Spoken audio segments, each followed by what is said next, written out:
nawala yung kuryente. Anong nangyari? Di ako mabuhay naman ng kuryente.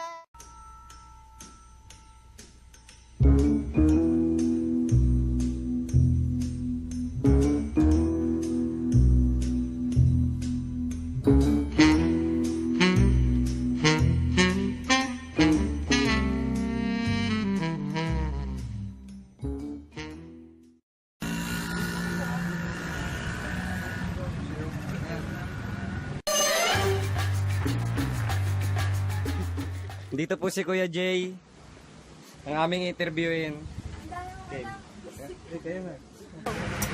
Ano po ang kahalagaan ng kuryente sa buhay? Mahalaga ang kuryente kasi lalo na sa panahon natin na morong technology. Kuryente talaga halos vital in life sa atin dahil halos lahat ng sources natin ginagamitan ng kuryente. Mapakalan, electric, di ba? Ilaw, kung wala ilaw, sabi nga nung iba, ang mga bituin daw nahulog na raw dito. Kasi dahil sa liwanag, papunta kami nila. So, lahat ng machinery ginagamitan ng kuryente. Induction motor mula, generating system. Yan na napakalaga ng kuryente.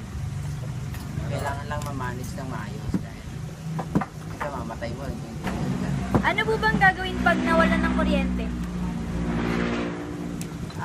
Ibig sabihin, nag-run out, gano'n. Unang-una, kapag manual yung plangka mo, yung precaution ng tinatawag pag manual ang plangka mo, kailangan ibaba mo. Kasi may tinatawag na surge voltage, yung biglang bugso. Kumbaga sa tubig, yun yung biglang buhos. Yun yung sumisira sa mga ongoing na ginagamit na mga appliances. So kung breaker naman, isi-shut off mo din siya para maiwasan yung bigla nga. Kasi kailangan constant yung supply natin. Dahil ang ating mga appliances, naka-rated yan sa 220 to kailangan hindi mag-i-excess doon. Mag-exceed doon yung kanyang supply. Paano po ba mag-ayos ng kuryente? Mahirap po ba or madali? Kapag pinag-aralan mo, madali naman. Pero kapag yung lahat naman ng bagay, mahirap basta umpisa.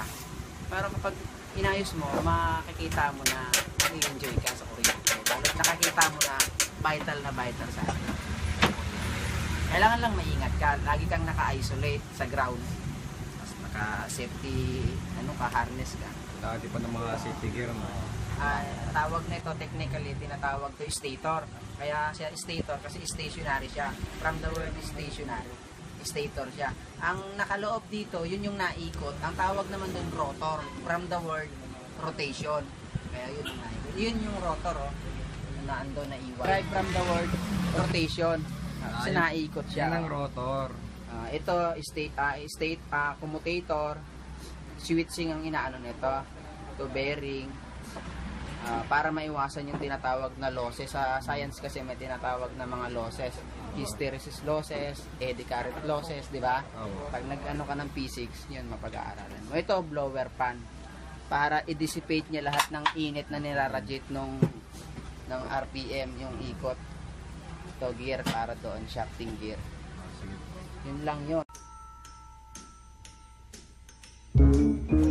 Gaano nga ba kahalaga ang kuryente sa ating Kasi buhay? kapag walang kuryente, hindi natin nagagawa yung mga bagay na mahirap gawin. Tulad ng mga paglalaba. Kailangan natin ng washing machine, di ba? Sa inyo, ano bang alagaan sa inyo ng kuryente? Hindi ko alam. Ikaw, sa'yo.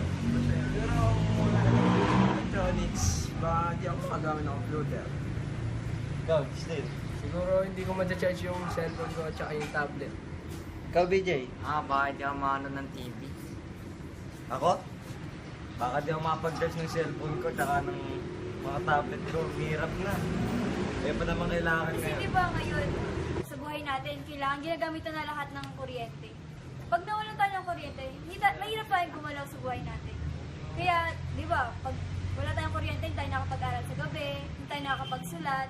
Parang walang buhay yung buhay natin. Parang walang sense, baga. Kaya, ang masama namang dulot nun, parang na-addict masyado yung mga kabataan.